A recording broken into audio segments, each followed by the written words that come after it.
Edgar Calloway had not spoken the word wife in 4 years, and he intended to keep it that way until the day they lowered him into the Texas soil beside his boots and his regrets.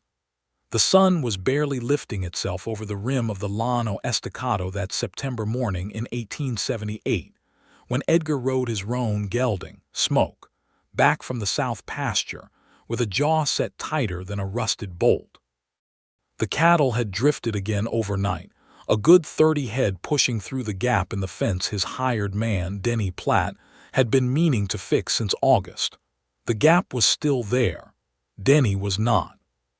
He had collected his wages 3 days ago and ridden north toward Amarillo with some woman he had met at the trading post, leaving Edgar alone on a 400-acre ranch with a leaky roof on the main house, a barn that needed new planking on the east wall, and a cast-iron cookstove that had not produced anything worth eating since the summer of 1876.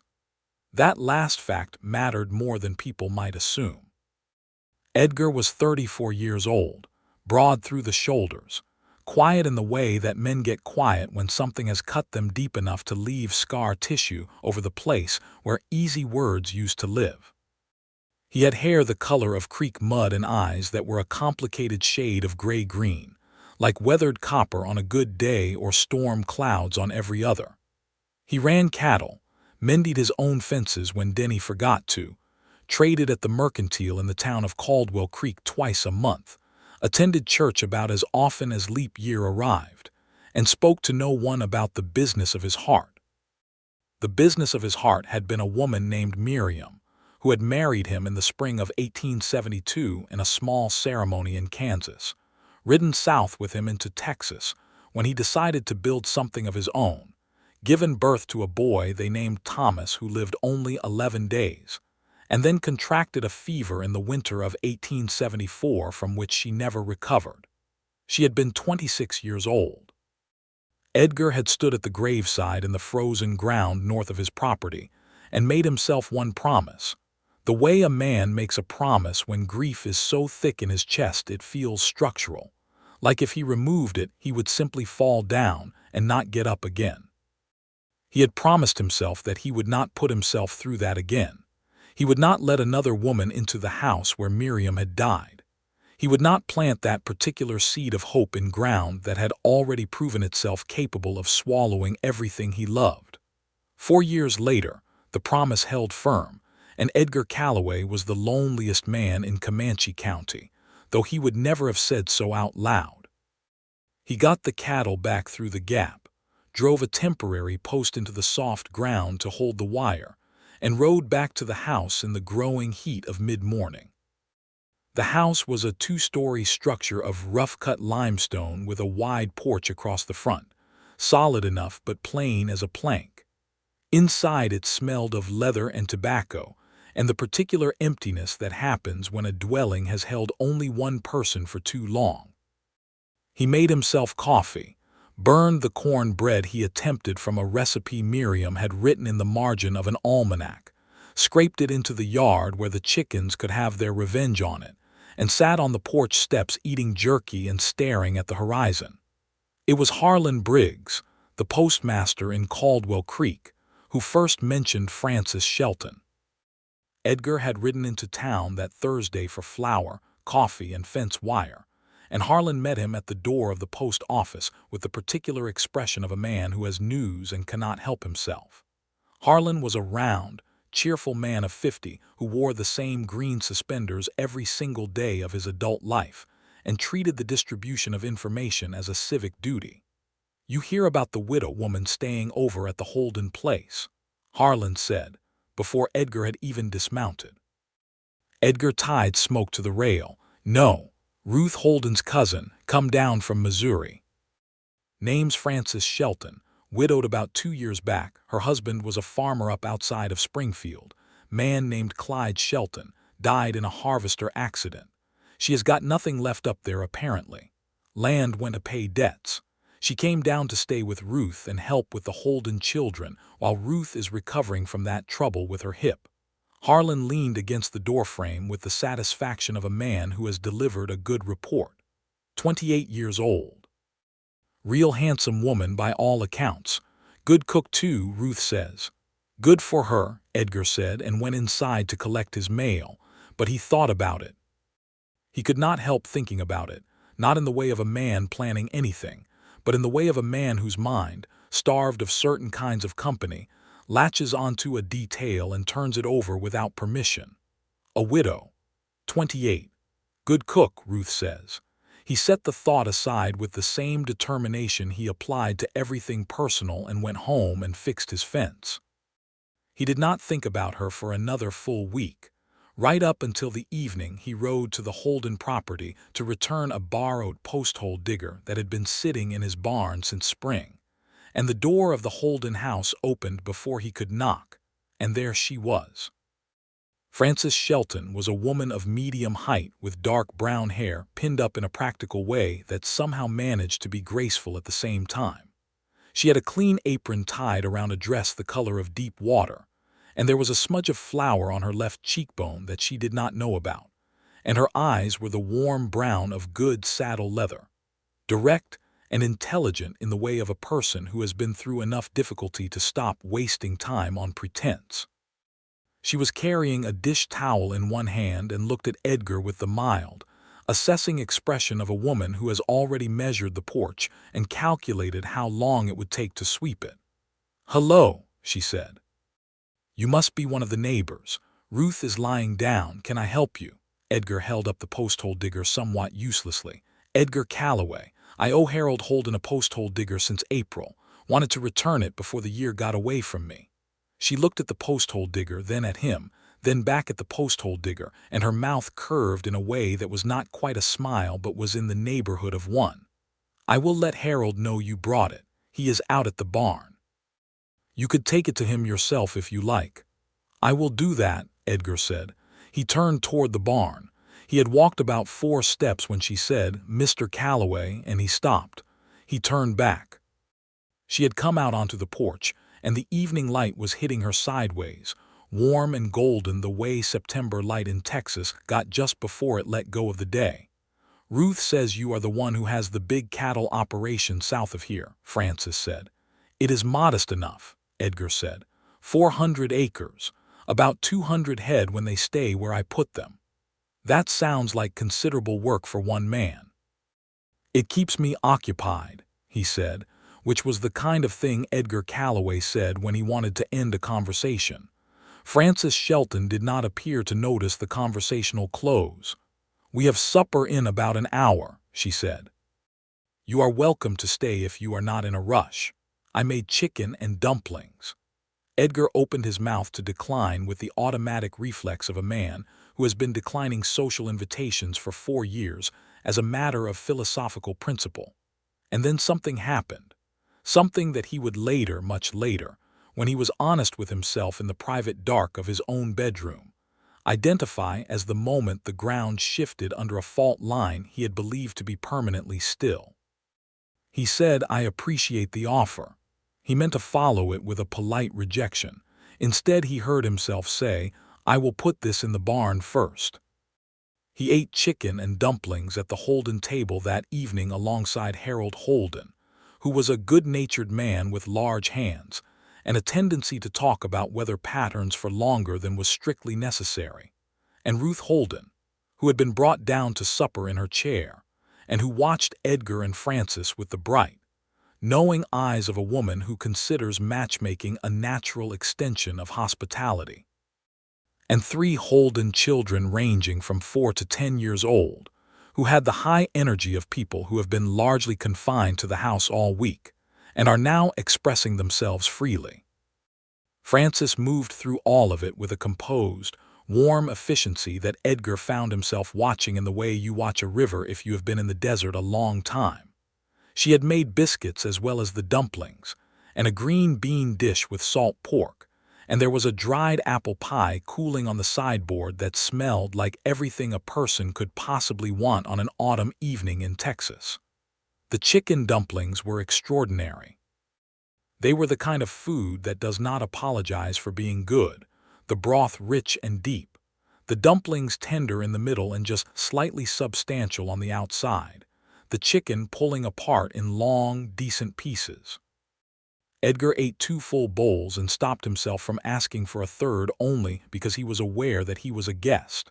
"You cook like this every night," he said, which was the kind of comment that came out of his mouth before his general restraint could stop it.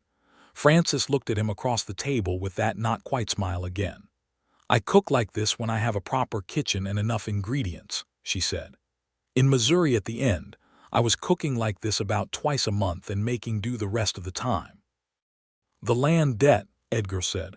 "Yes," she said simply without elaboration, and he respected that. He understood the shorthand of loss, how it becomes more bearable when you do not have to unpack every piece of it for every person. Harold Holden talked about precipitation averages in the Panhandle region for several minutes. Ruth Holden asked Edgar whether he had found anyone to replace Denny Platt yet. The children argued about something to do with a frog. Edgar sat in the warm, lamp-lit kitchen of the Holden house, eating Frances Shelton's cooking and feeling something shifting in his chest that he did not have a comfortable name for. He rode home at 9 o'clock under a sky full of stars, thick as salt spilled on black velvet, and smoke moved at an easy pace through the warm dark, and Edgar did not think about anything particular the whole way home. He just rode. But when he got back and unsaddled Smoke and turned him out and walked into his house, the emptiness of it hit him with a force that he had managed to normalize over 4 years and had apparently now, somehow, lost his immunity to. He stood in his kitchen for a long moment looking at the cold cook stove, the single plate he had left upside down on the shelf, the almanac on the table with Miriam's recipe in the margin, and the jerky rope hanging from the beam where he kept it for the evenings when he did not bother to cook. He went to bed. He told himself to stop whatever this was before it started. He was very firm about it. The promise was the promise. He thought about chicken dumplings until he fell asleep. The following week he had a reason to be in town, and the week after that he had another, and on neither occasion did he manage to find a reason to ride past the Holden place. He was very deliberate about this. He was managing the situation with the same focused discipline he applied to managing cattle, which was to say he was moving the things he did not want to deal with into a different pasture and hoping they stayed there. Then in early October he ran into Frances Shelton at the Caldwell Creek Mercantile, which had a proprietor named Sid Garner who kept the dry goods on the left side and the hardware on the right, and served as the social crossroads of the entire county for people who did not visit the saloon, which Edgar generally did not. Frances was at the dry goods counter with a list in her hand, wearing a deep green dress today that was still practical, but had a small detail at the collar that suggested she had not entirely given up on beauty as a concept. And she was having a discussion with Sid Garner about the quality of his current stock of baking powder in which she was winning clearly. She did not notice Edgar come in because she was engaged in making her point, and Edgar had a full 30 seconds of watching her debate a man twice her age into a corner on the merits of a particular tin of baking powder before she turned and saw him. "Mr. Calloway," she said, not surprised.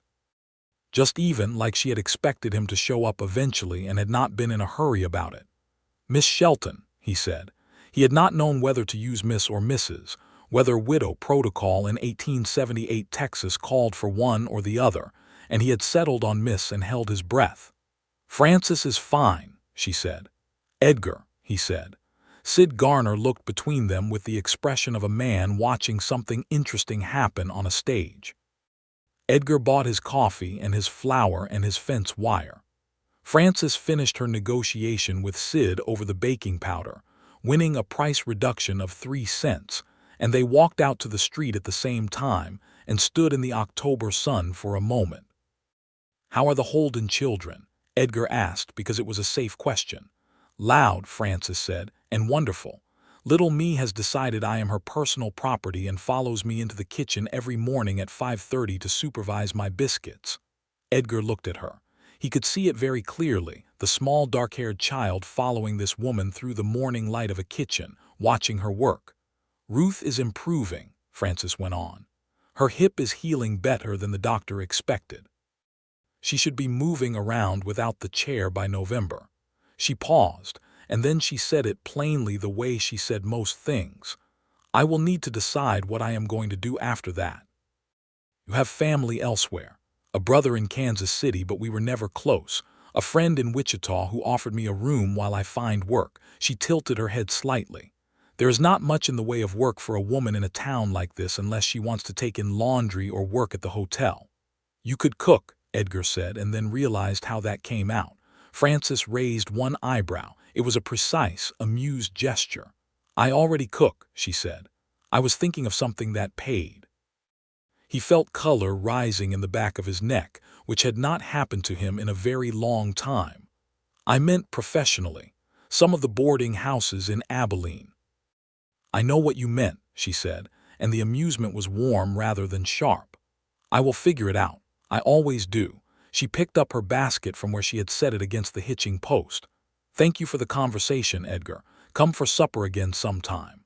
I made a beef stew last Tuesday that Harold said was the best thing he had eaten since his mother died, which is either a great compliment or a very sad statement about his diet." She walked down the street toward where she had tied her horse. Edgar stood on the board sidewalk outside the Caldwell Creek Mercantile and watched her go and tried very seriously to remember what his promise had felt like when he had made it, tried to feel the cold ground and the weight of the grief and the absolute certainty of that vow. He could still feel it. It was still there. But it had shifted somehow, like a boulder you are sure is immovable until you notice it has been moving by a fraction of an inch every year for years, and now it is no longer quite where you left it. He rode home. He fixed a section of the east barn wall that had been bothering him. He made a very poor supper of beans from a can and hardtack, and sat on his porch in the cooling October evening, and thought about beef stew and a woman who negotiated baking powder prices with the composed authority of a person who knew exactly what things were worth. He did not go back to the Holden place that week, nor the next. He had a good reason the third week, which was that Harold Holden had asked him back in August if he could use an extra hand for the fall cattle sort, and the fall cattle sort was now upon them, and Edgar had given his word. He showed up at the Holden place on a Monday morning with 2 horses and his roping gear, and spent the day working with Harold and 2 other neighboring men sorting and branding the Holden herd. It was hard, satisfying work, the kind that leaves a man tired in the good way, and by the time the afternoon came to an end and Harold suggested they go in for supper, Edgar's resistance had been worn down by about 8 hours of physical labor and the specific kind of hunger that only comes from real work. The kitchen smelled like something that ought to have a poem written about it.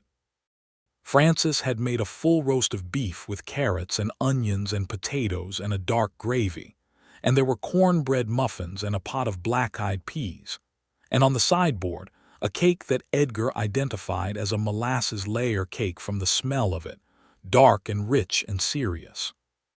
There were 6 people at the table, including the Holden children and the 2 neighboring men, Bud Warren and his son James, and the meal was lively and loud, and Frances moved through the serving of it with a composure that suggested she had cooked for larger crowds than this and had not found it particularly stressful.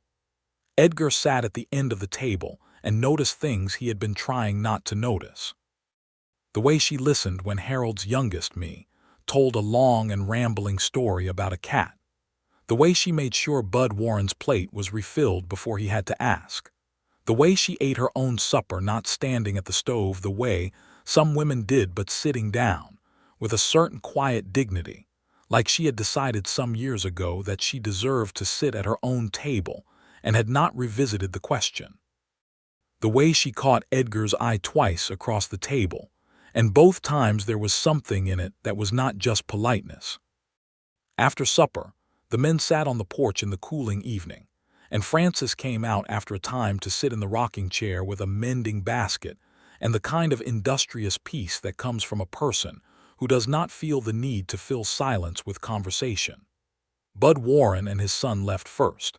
Then Harold went inside to put the children to bed, and Edgar remained on the porch steps because he had not yet found a reason to leave that felt honest. Ruth Holden was in her chair by the window inside, and Edgar could see her lamp through the glass. Frances rocked slowly and did her mending, and the Texas night was full of insects and the distant sound of cattle and a half-moon going silver over the flat land. "You come out here and work all day and you look like it suits you," Frances said after a time. Edgar had his forearms on his knees and was looking out at the dark. "Work suits me," he said. "I do not do well with the alternative." "What is the alternative?" "Sitting still and thinking." She glanced at him, brief and understanding. "Yes," she said, "I know that one." She did a few stitches on what looked like one of the children's shirts. "Did you always want to run cattle, or did you come to it sideways?" He considered the question. Most people asked him about cattle prices or pasture conditions. Nobody asked him how he came to his life. "My father had a small place in Missouri," he said. "I left when I was 20, went to Kansas, got into the drives, worked for a couple of outfits before I had enough to start my own." He paused. "I like the land. I like knowing what a piece of ground can do if you treat it right." "That is a good way to think about land," she said. Clyde, she said her husband's name without flinching, which Edgar noted. Clyde thought of land as something to be forced into production. He pushed it hard. "I think that was part of why it went so thin in the end." She let that settle. "I think land is more like a person. You have to listen to what it can give and work with that."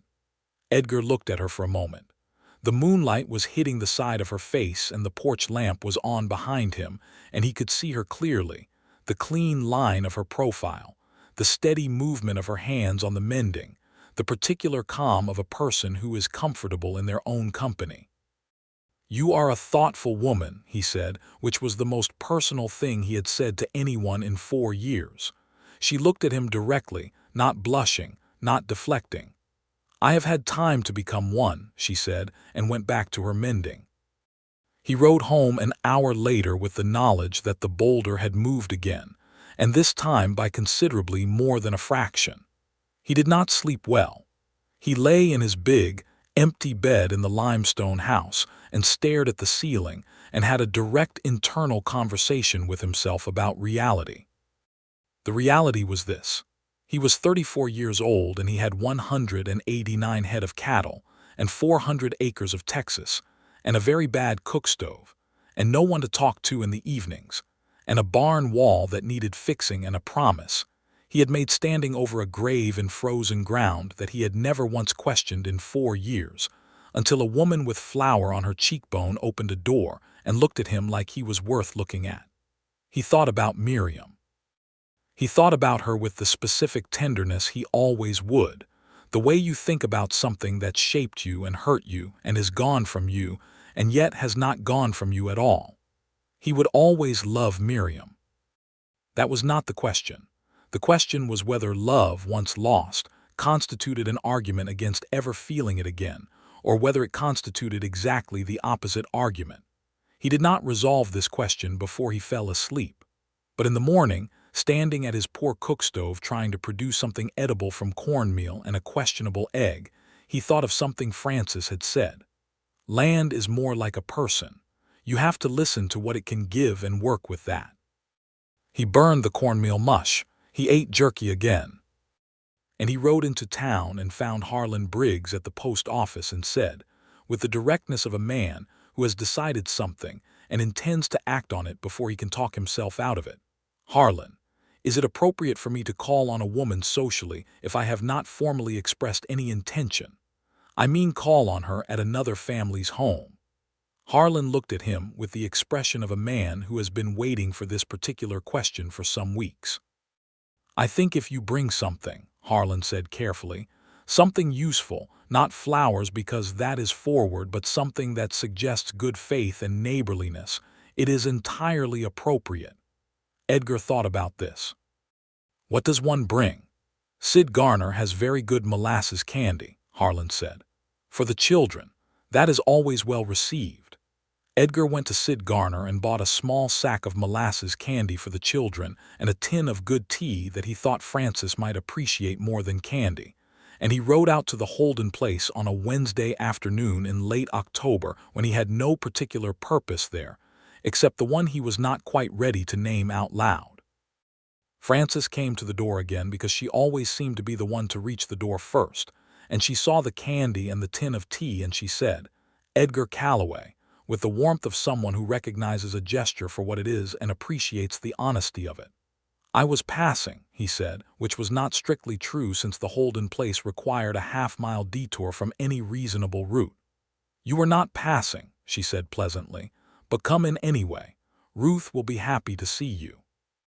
Ruth was more than happy to see him.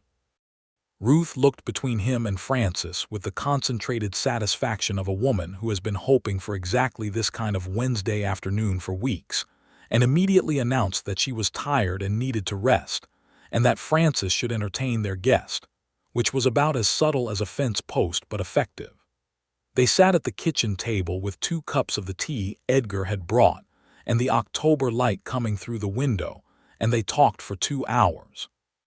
He had not talked to anyone, really talked, in so long that it came out of him with a kind of relief he had not expected, carefully at first and then with more ease, the way a rusted hinge will eventually move if you work it gently enough.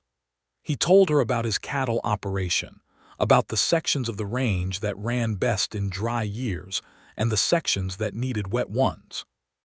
She told him about Missouri, about the farm and the hard years, and what it had been like to watch everything she and Clyde had built go to pay off debts that had accumulated in the bad harvests of the early 1870s.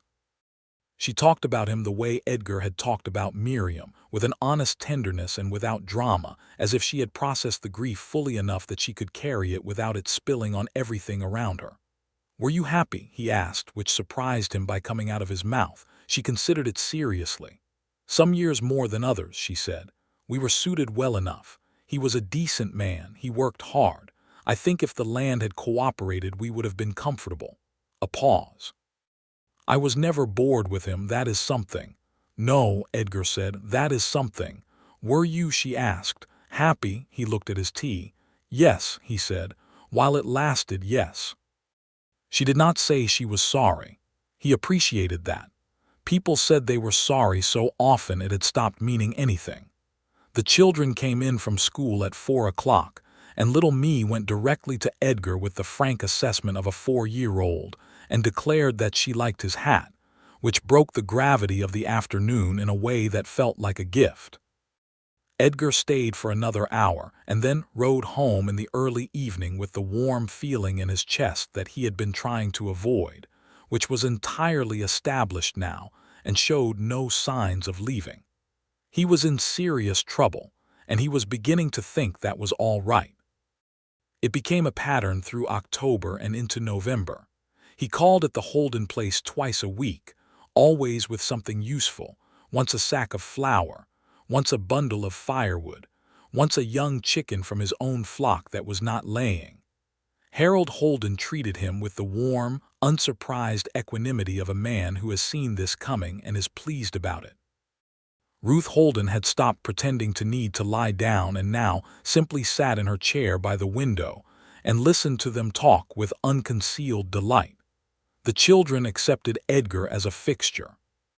Frances herself was steady and warm and honest and funny in a dry, precise way that caught him off guard consistently, and every time he left the Holden place, he felt the silence of his own house more acutely. He thought about her cooking with a specific, helpless regularity. He thought about the way she talked more than he thought about her cooking, which surprised him. He thought about her hands and her voice and the way she said his name, and the particular look she gave him when she thought he was being overly restrained, which was a look of patient, amused challenge. He had not kissed her. He had not spoken about his feelings in any direct way, though he suspected they were entirely clear to everyone within a 10-mile radius of the Holden property. He was still moving carefully, still feeling the gravity of the promise, still working up to the moment when he would have to decide whether the promise was a commitment to the dead or an obstacle to the living.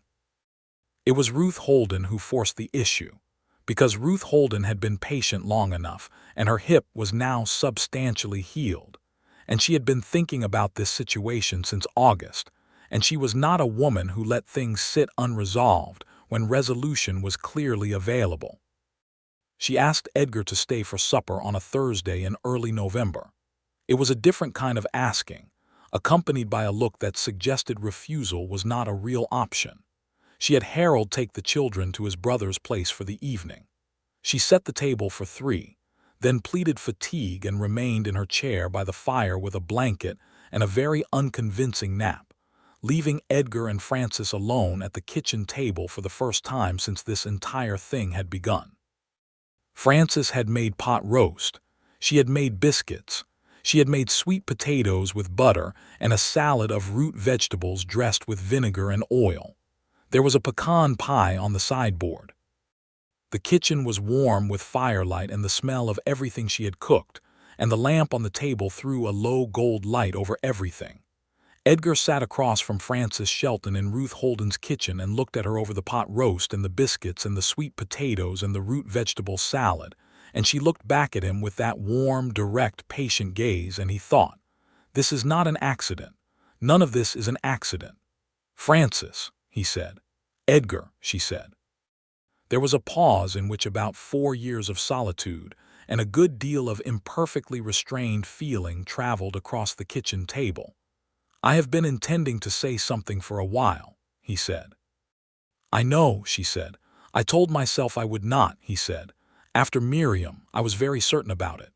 "I understand that kind of certainty," she said. "I had some of my own after Clyde." "And yet here we are," he said. "Here we are," she agreed. He looked at her for a long moment.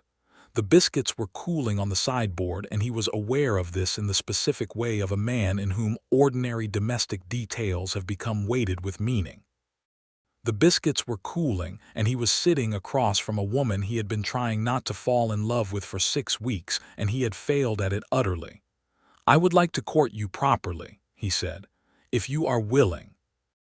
I realize Ruth goes back to managing her own household before winter gets serious, and I realize you have decisions to make about where you go next.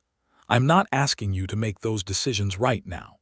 I'm asking if you would be willing to let me know you better with honest intentions." Frances looked at him with the steady, warm, clear-eyed look that he had come to understand as her truest expression, the one beneath all the composure and the dry humor and the practical efficiency. It was the look of a woman who has been through enough to know what matters and is not confused about it. "Yes," she said. "Edgar, yes." He reached across the table and put his hand over hers, which was the most intimate gesture he had made with another person in 4 years, and her hand turned under his and held back, and the kitchen was warm and the biscuits were cooling, and outside the Texas November was going cold under a clear, star-thick sky.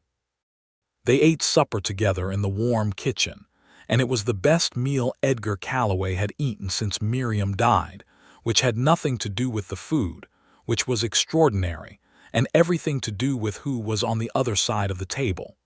Ruth Holden was not asleep at all. She was watching from under her blanket with very great satisfaction. The courtship was conducted with the formal propriety that 1878 Comanche County demanded, and with the particular efficiency of 2 people who are both old enough to know their own minds and have already spent considerable time in each other's company. Edgar called at the Holden place on Sundays after church, which he now attended with a consistency that surprised Harlan Briggs considerably.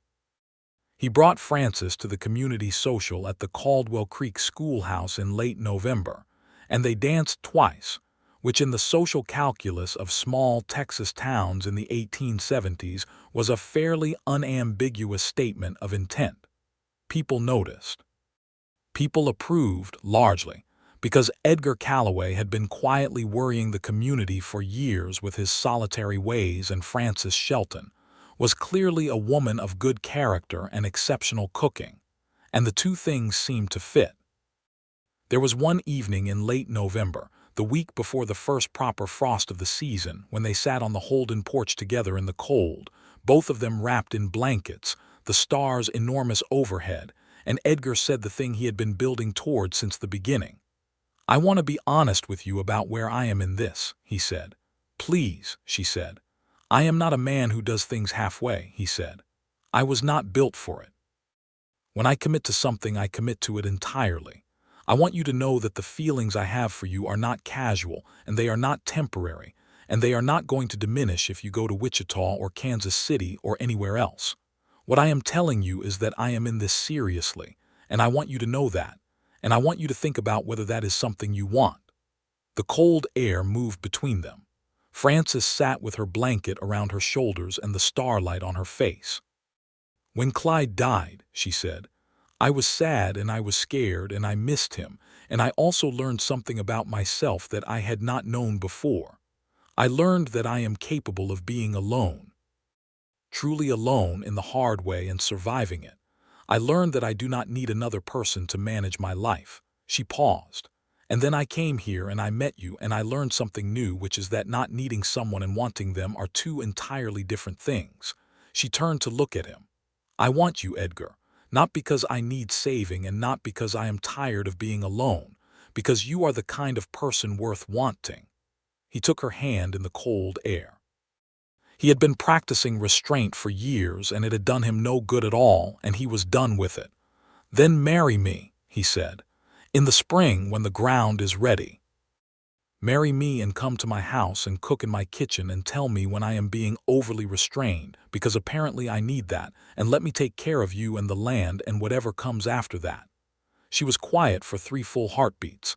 He counted them because he was aware of his own pulse in a way he had not been in years.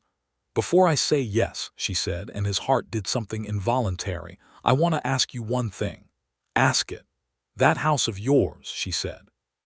"Does the kitchen get good light in the morning?" He blinked. Of all the things he had prepared himself for. "The east window," he said. "Good light from about 6 o'clock. "Then yes," she said. "Edgar, I will marry you." He brought her hand to his mouth and held it there for a moment, his lips against her cold fingers, and she made a small sound that was not quite a word, something between a breath and a laugh, warm and real. Ruth Holden, watching from the window, put her hand over her heart and told Harold that she had always known it.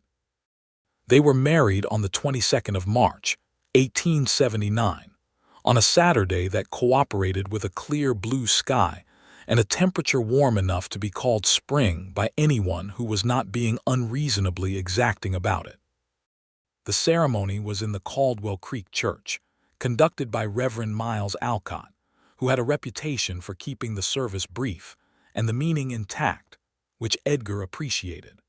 Frances wore a dress of pale blue wool that she had made herself over the winter with materials Ruth had helped her acquire, and she carried a bundle of early wildflowers that Mee Holden had picked that morning with absolute seriousness of purpose. Edgar wore his good black coat and his best hat, and stood at the altar with the particular still alertness of a man who has made a decision he is entirely at peace with. When Reverend Alcott asked if Edgar took this woman, he said, "I do," with a quiet certainty that carried all the way to the back of the church, which was full. When Frances said the same, she was looking at Edgar and nowhere else, and the look on her face was the direct, clear, warm look that he had first seen on a September evening in the light of the Holden doorway, the one that had undone 6 weeks of self-protective intention in about 30 seconds. Harlan Briggs cried a little, which he would firmly deny.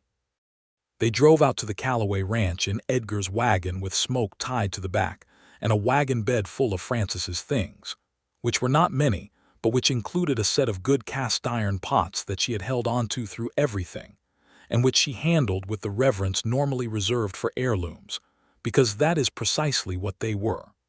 The limestone house came into view in the afternoon light, solid and plain and waiting, and Frances looked at it from the wagon seat without speaking for a moment. "It needs curtains," she said. "It does," Edgar agreed, "and the porch railing on the left is going soft." He had not noticed that. He looked. She was right. "I will fix it this week." "I will take a look at that east kitchen window," she said, "and see if it needs resealing before the spring rains come." He turned to look at her. She was looking at the house with the clear, practical, warm expression of a woman who is already figuring out what it can give and how to work with that. And the feeling in his chest was not the grief weight he had carried for 4 years, but something lighter and stronger at the same time, like good rope. "Welcome home, Frances Calloway," he said. She turned to him then, and the smile she gave him was the full version. Not the not-quite smile he had seen in the first weeks, but the real one, which was extraordinary. "That is the first time anyone has called me that," she said. "I intend to call you that for the rest of my life," he said. She took his arm and they drove up to the house. The first thing Frances did in her new kitchen was assess the situation. The assessment was thorough and took about 20 minutes and covered the cook stove, which was as bad as advertised but potentially salvageable, the pantry, which was nearly bare, the shelving, which was poorly organized, and the east window, which had a gap in its ceiling that she pointed out to Edgar with the precision of a person who has been thinking about this window since November. The second thing she did was start a kitchen fire in the problematic cook stove, which she had gotten measurements out of Edgar the previous month, and which turned out to respond to a specific technique involving the damper position and the wood size that she had puzzled out from a combination of experience and careful observation of how it drew. By 6 o'clock that evening, she had produced from the sparse pantry supplies she had brought along and the root cellar underneath the kitchen floor, which Edgar had not thought to check for remaining winter stores, and which yielded 3 good onions, a half-bushel of potatoes, and several links of dried sausage. A supper that Edgar would later describe simply as the best thing that had happened in his house in 5 years. She made a sausage and potato hash with the onions, seasoned with what she had brought in her small spice tin, and she made biscuits from the flour Edgar had on hand and the last of his butter, which was nearly gone but was enough. The biscuits were golden and even and rose exactly right, which, given that she had only used this stove for 2 hours, was a testament to her complete authority over the process. They sat together at the kitchen table in the lamplight, Edgar and Frances Calloway in their own house, at the end of the first day of their marriage, and ate sausage hash and biscuits, and outside the Texas spring was beginning to make itself known in the softening air and the first tentative insects and the smell of earth that has decided to be warm again. "These biscuits," Edgar said, holding one, and stopped. "They are fine," Frances said. "They would be better with better butter, but they are fine." "Frances," he said. She looked up from her plate. "I made a promise to myself 4 years ago," he said. "After Miriam, I was very certain it was the right promise. I want you to know," he stopped. He was a man who struggled with certain kinds of direct expression, who said important things slowly and carefully when he said them at all. "I want you to know that sitting here with you tonight, I understand that it was the wrong promise. Not wrong because Miriam was not worth promising for, but wrong because," he looked at the biscuit in his hand and then at her, "because this is worth something.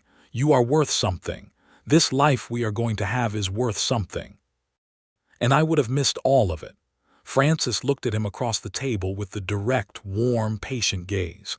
Her eyes were bright, not crying, but bright in the way of a person who has been moved without being destabilized, which was very much how Frances Shelton Calloway operated. "You did not miss it," she said. "Here you are." "Here I am," he said. "Here we are," she said. They ate the rest of their supper in a comfortable silence broken by occasional practical conversation about the ranch and the pantry and the west fence, and the condition of the root cellar, and the schedule for the spring cattle drive. And it was the most contented evening Edgar Calloway had spent in this house since he built it. And the biscuits cooled in the basket between them, and he did not think about that at all, because his mind was entirely on the woman across the table. The spring of 1879 was good to the Calloway ranch. Edgar had the fence repaired properly by early April, and he hired a new hand, a steady young man named Chet Morse from down near San Antonio, who had good instincts with cattle and who got along with both Edgar and Frances without difficulty.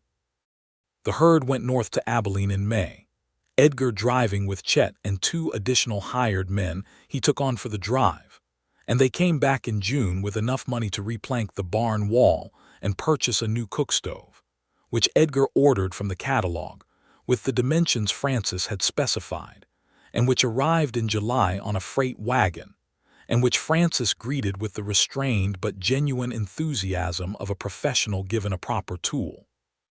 The new cook stove transformed the kitchen in a way that Edgar found difficult to entirely describe.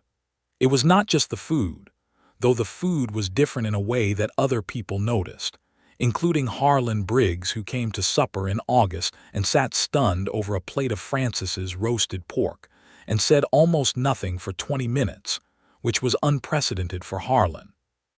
It was the way the kitchen became the center of the house, the way the warmth and the smells pulled everything toward it, the way Edgar found himself in the kitchen most evenings instead of the porch, sitting with Frances while she worked, or while they both sat with the lamp between them, she reading or sewing, he going over the ranch accounts, or simply being present in the way of a man who has discovered that being in a room with a particular person is itself a form of contentment he had not understood was possible. They talked about everything, about cattle prices and the expanding railroad lines, and the changes coming to the Texas range as the barbed wire fences were going up everywhere, and the open range era was drawing to a close, which Edgar thought about with a complicated mixture of practicality and the older cattleman's instinct that something was being lost. About the stories they had told each other in pieces over the months of courtship, filling in the gaps now with the fuller accounts available to people who have decided to trust each other with the complete version. About Miriam, whom Frances asked about with the gentle directness of a woman who is not afraid of her husband's history because she is secure in her present place in it. About Clyde, who Edgar asked about in return because it seemed right. About what they wanted. What they wanted turned out to be largely the same things. More cattle, better organized. A kitchen garden that Frances planned with the same strategic care she applied to everything. Eventual improvements to the house, particularly the upstairs room that was currently used for storage, and which Frances had identified as a better nursery than a storeroom. In early winter of that first year, Frances told him quietly one evening that she was expecting. She told him after supper, sitting at the kitchen table, with the matter-of-fact tenderness of a woman who knows this news holds both joy and weight for the man she is telling, who lost a child before. Edgar was quiet for a long moment, which she allowed him, and then he came around the table and knelt beside her chair in a gesture that surprised him as it happened. A man not given to drama, and he took both her hands. "Are you well?" he said. "Are you feeling well?" "I feel very well," she said. "I have felt well from the beginning. I think this one is solid." He held her hands and looked at her, and the feeling in him was terror and joy in such equal and simultaneous measure that he could not separate them, like two metals poured together in a crucible. "I will be here," he said. "Whatever happens, I am here." "I know that," she said without any drama because she did know it. "Edgar, breathe. This is going to be a good thing." He breathed. He believed her. He was afraid, but he believed her. She was right. The baby was born in September of 1880, a Monday morning in early fall, with a midwife from town named Mrs. Clara Pace, who had delivered half the babies in Comanche County, and who moved through the event with an authority that Edgar found genuinely comforting. Frances labored through the night and into the morning and was exhausted but well, and the baby was a boy, strong and loud from the first moment, with Edgar's dark hair and Frances's direct gaze, which appeared on a newborn's face with a somewhat startling clarity. Edgar held his son in the kitchen of the limestone house in the September morning light, the east window throwing gold across the floor, and thought of the promise he had made in frozen ground in 1874, and thought of the September evening in 1878 when a door had opened, and a woman had looked at him like he was worth looking at and changed everything. They named him James, after no one in particular and both of them together. James Calloway was a healthy, vigorous child who began walking at 10 months and got into everything from the first moment. He was physically capable of doing so. He had his mother's composure and his father's stubbornness, and a laugh that Frances said could be heard from the barn. Edgar taught him to ride at 3, sitting in front of him on Smoke's broad back in the south pasture, the boy absolutely unafraid, which Edgar recognized as both a gift and a future concern. Frances taught him the names of every herb in her kitchen garden, and the difference between the plants that helped and the plants that did not, and James learned them with a seriousness that made Frances laugh and Edgar proud. By 1882, the Calloway Ranch had grown.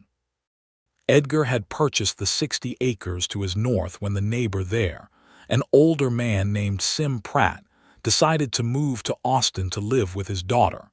The herd was up to 300 head. Chet Morse was now a permanent fixture. Living in the foreman's quarters Edgar had built onto the north end of the barn, and he had proven to be not only a reliable hand, but a decent man who ate Frances's cooking with the reverential appreciation it deserved, and helped fix the porch railing that Edgar had never quite gotten to in the spring of 1879, which Frances had noticed. Ruth Holden came to visit in the summer of 1882, recovered fully from her hip trouble, and sat on the Calloway porch in the evening heat, and looked at the kitchen garden and the repaired barn and the new hands' quarters and the well-tended fence lines, and the yard where James was running after the chickens with a 2-year-old's purposeful enthusiasm, and she said to Frances, "Well, it looks like a home." "It is a home," Frances said, without any particular emphasis, "the way you say a thing that has been settled." Ruth looked at Edgar, who was leaning against the porch post with his hat off, watching his son and his chickens with a calm, proprietary satisfaction. "You look like a different man," she told him. "I feel like one," he said honestly. "It was the cooking," Ruth said solemnly. "The chicken dumplings on the night you stayed for supper, I always said it." "You said no such thing," Edgar said. "I said it to Harold," Ruth said. "That man has no memory for important statements." Frances, sitting in her rocking chair with a second baby now very visibly on the way, laughed her real laugh, the full one, and Edgar looked at her and felt the thing in his chest that had no proper word in any language he had available, that thing that was gratitude and love and wonder, and the specific terror of caring about someone, and the knowledge that you would choose it again and again, regardless of the terror. The second baby arrived in October of 1882, another boy, which surprised exactly no one since Frances had said with her usual directness that she had a feeling, and was generally right about her feelings. They named him William, which had been Edgar's grandfather's name, and William from the first moment was quieter than James, more observant, the kind of child who sits very still and watches everything with large, intelligent eyes before deciding to engage with it. Frances said William was going to be a reader, and she was correct about this too. The house expanded in 1883. Edgar added 2 rooms to the upper floor and re-sided the entire exterior with better lumber, and Frances directed the interior arrangements with the same strategic clarity she brought to all domestic projects. The kitchen was made larger. The east window was expanded. The light in the mornings was exceptional. Caldwell Creek grew through these years, as small Texas towns grew in the 1880s, gaining a new bank and a proper hotel and 2 additional churches, and a school that was now housed in a building made of actual lumber rather than adobe. Edgar served a term on the town council in 1884, which surprised him when he agreed to it, and surprised him more when he found it not entirely unpleasant, because it turned out that sitting in a room making decisions about things that mattered to people was more interesting than sitting alone on a porch. He had Frances to thank for recalibrating his relationship with other people, which she had accomplished not through any explicit campaign, but simply by being the kind of person whose ease with others is slightly contagious. Frances had become a woman of some standing in the community by this point, not through any ambition toward standing, but through the natural consequence of being competent and kind in a community that had use for both. She helped at the church socials. She sat with sick neighbors. She was the first person Ruth Holden called when there was a problem, and the second person most other women called. And she handled all of it with the composed, warm practicality that was her essential character. She taught a cooking class on Thursday afternoons in the church hall for 2 years running, which began as an informal thing and became a genuine institution, with 12 women attending regularly and a waiting list, and from which several recipes circulated through Comanche County for decades afterward. The biscuit recipe in particular achieved a kind of local legendary status, which Frances found amusing, and Edgar found entirely appropriate. There was a difficult year in 1885 when the drought that had been building across the southern plains hit Comanche County hard. The grass went thin in July, and by August, the cattle were in trouble and Edgar and Chet were hauling water and moving the herd to the north sections where the creek still ran. They lost 30 head over the course of the summer, which hurt, and the stress of it was visible in Edgar in the particular tight-jawed, sleepless way that financial pressure manifested in a man who had built everything from almost nothing and knew what it felt like to lose it.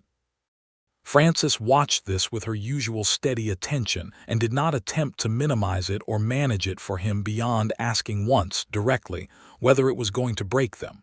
"No," he said with certainty. "We will come through it tight, but we will come through it." "Then I will stop worrying about it," she said, and did. What she did instead was expand the kitchen garden into a full acre of cultivation, bringing in vegetables to sell at the Caldwell Creek Market, and trade with neighbors who were in similar difficulty. And she kept the house fed, and the hired men fed through the drought with a resourcefulness that impressed even Chet Morse, who had seen considerable hardship in his years working cattle. She made things stretch in the way of a woman who had learned scarcity in Missouri and did not intend to be defeated by it in Texas. By the fall of 1885, the rains came back, tentatively at first and then with generosity, and the grass recovered, and the creek ran full, and Edgar stood in the south pasture in the October evening watching the cattle graze on good grass, and felt the particular relief of a man who has held something together through difficulty and come out the other side.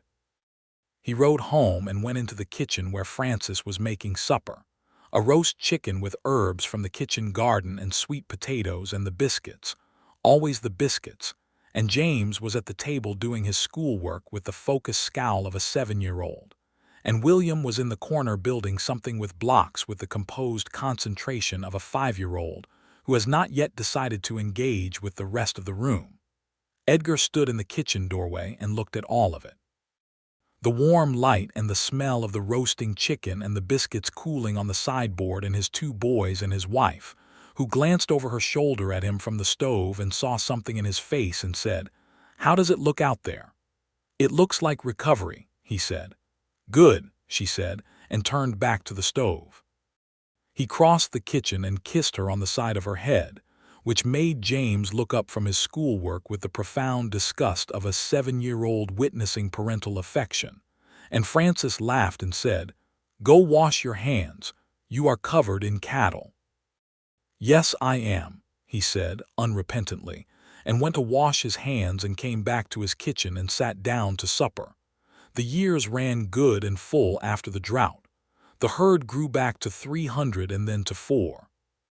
The ranch took on a third hired hand in 1887, a young man from East Texas named Dobie Crane, who was 20 and somewhat rough around the edges but willing to learn.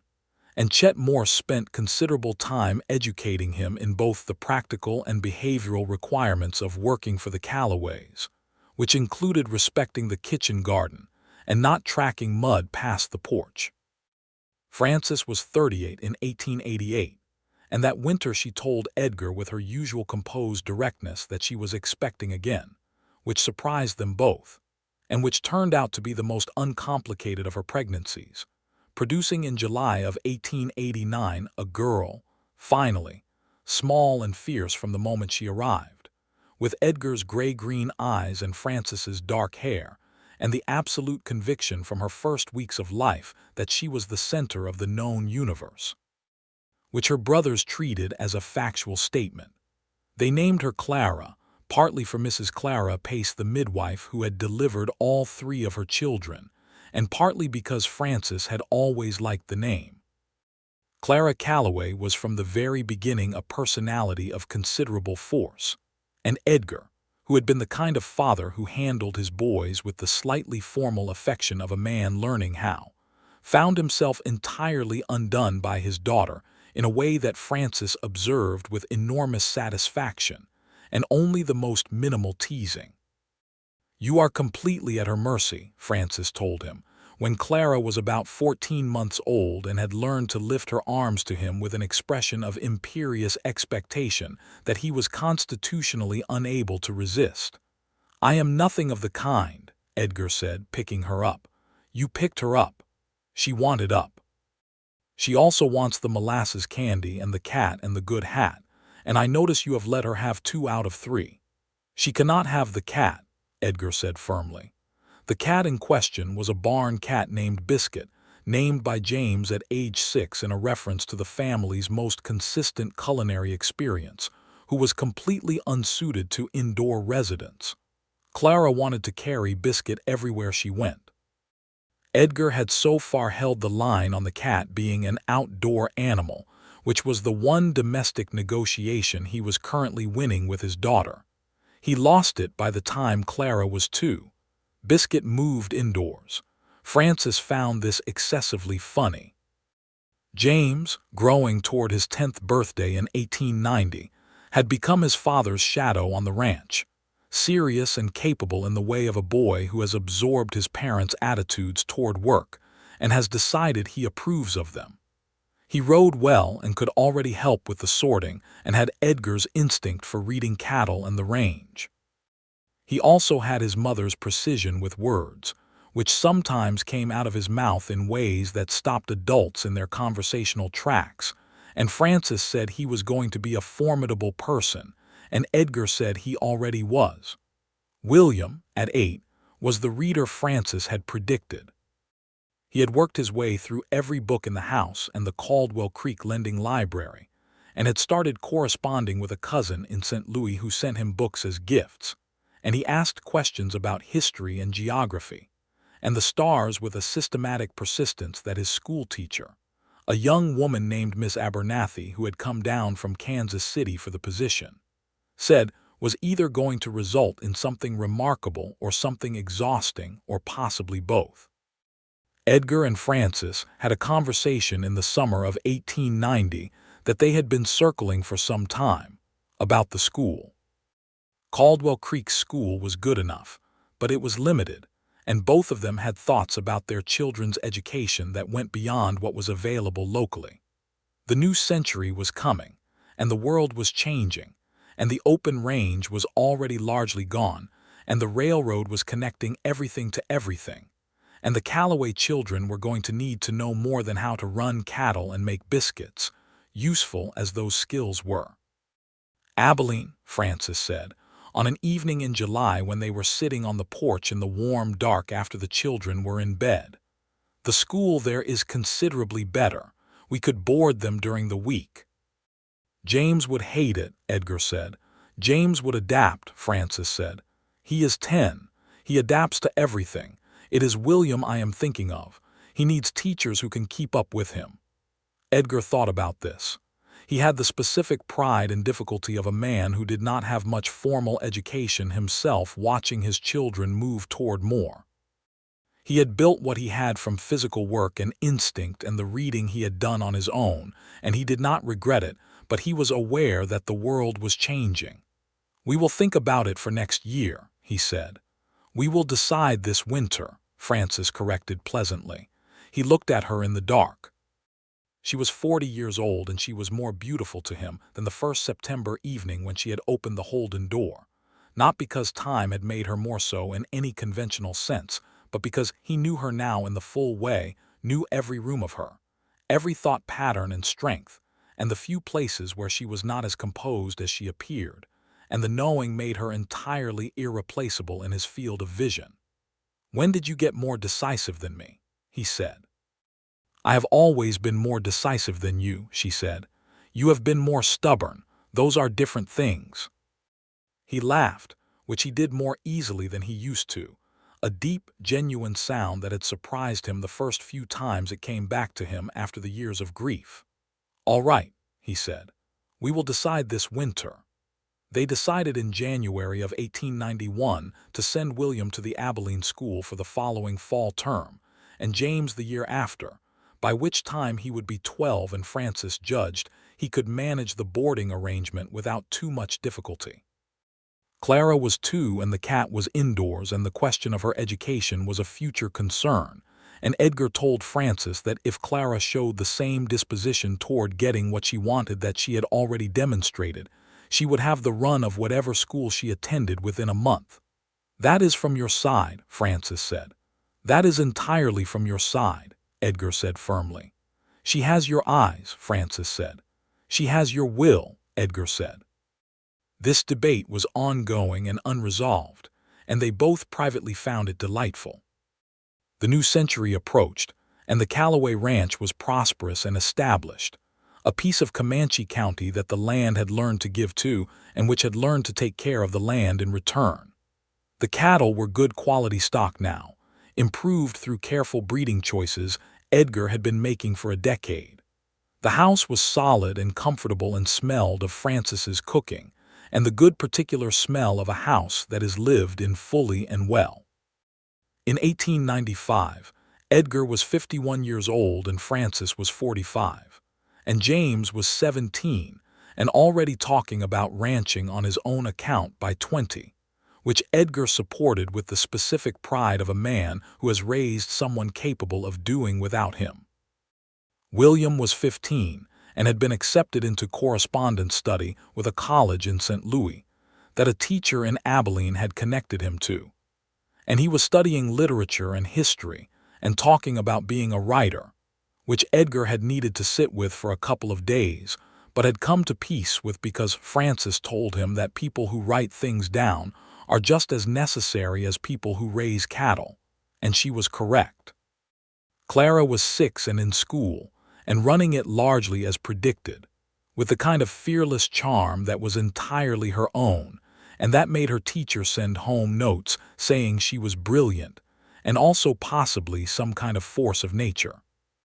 Edgar and Frances sat on the porch on an evening in the fall of 1895, their customary position, the Texas dark warm and full of the familiar sounds, the cattle in the south pasture, the wind in the dry grass, Biscuit the cat, now ancient, sitting on Frances's lap with the proprietary contentment of an animal who has won every negotiation, and Edgar looked at this woman who had walked into his life through the door of the Holden house 17 years ago. She was older. He could see time in her face and in the silver at her temples that had come in gradually, and which she wore without any apology because Frances Shelton Calloway had never apologized for being exactly who she was, and he loved her more for that than he could say. She had given him 3 children and a kitchen garden and the smell of biscuits in the morning and the best conversation of his life, and the understanding that a promise made in grief, while real and earned and true to its moment, is not a promise that has to govern the rest of your living. He had told her that once, not long after the first year of their marriage, about the promise, the full version of it, the cold ground and the certainty and the 4 years of solitude. She had listened with her whole attention in the way she had, and when he was done she had said, "I am glad you made it and glad you broke it," which was so precise and so right that he had not been able to add anything to it. "What are you thinking about?" She asked him now on the porch in 1895, not because she was worried but in the easy way of a person who is curious about the person beside them. "The first time I came to Ruth's house," he said, "you opened the door." She smiled, looking out at the dark. "You were holding a post-hole digger," she said. You looked like a man who had been told to bring a post-hole digger and had only just thought to wonder why he was listening to the instructions. I had no idea what I was doing there, he said. Yes, you did, she said. You just were not ready to say it yet. He reached over and took her hand, and she turned hers and held it back, the same gesture as that first November evening on the Holden porch, the same warmth, more layered now with everything that had accumulated between them. Frances, he said. Edgar, she said. I love you, he said, because even after 17 years it was still worth saying directly, and he had learned that. She leaned her head briefly against his shoulder, which was not something she did often. She was not given to that kind of leaning, and it meant more for its rarity. I love you, she said. Biscuit the cat shifted on her lap and made a cranky noise, and they both laughed, and the porch was warm in the evening, and the ranch stretched out in every direction full of everything they had built. And Edgar Calloway thought of a man standing alone in frozen ground in 1874, making a promise to protect himself from more loss, and he thought how badly that man had understood what was actually available to him. How mistaken the arithmetic of grief can be when it tells you that the way to protect what you have had is to refuse what you have not yet found. He had found it in the doorway of a house he had not intended to stop at, in the person of a woman carrying a dish towel who had flour on her cheekbone and looked at him like he was worth looking at. And now he was here, 51 years old on a good piece of Texas land, with a woman who kept her cast-iron pots like heirlooms and negotiated baking powder prices with authority and taught cooking classes on Thursday afternoons, and named the barn cat Biscuit without knowing it would move indoors, and raised 3 children who were all on their way to being formidable people, and who had said yes on a cold November porch when he asked her with the directness of a man who had finally stopped protecting himself from the things worth having. The biscuits cooled on the sideboard in the kitchen behind them, and the stars were out over the Llano Estacado, and the cattle were settled in the south pasture, and the whole long, good weight of the life they had made together lay around them like good ground.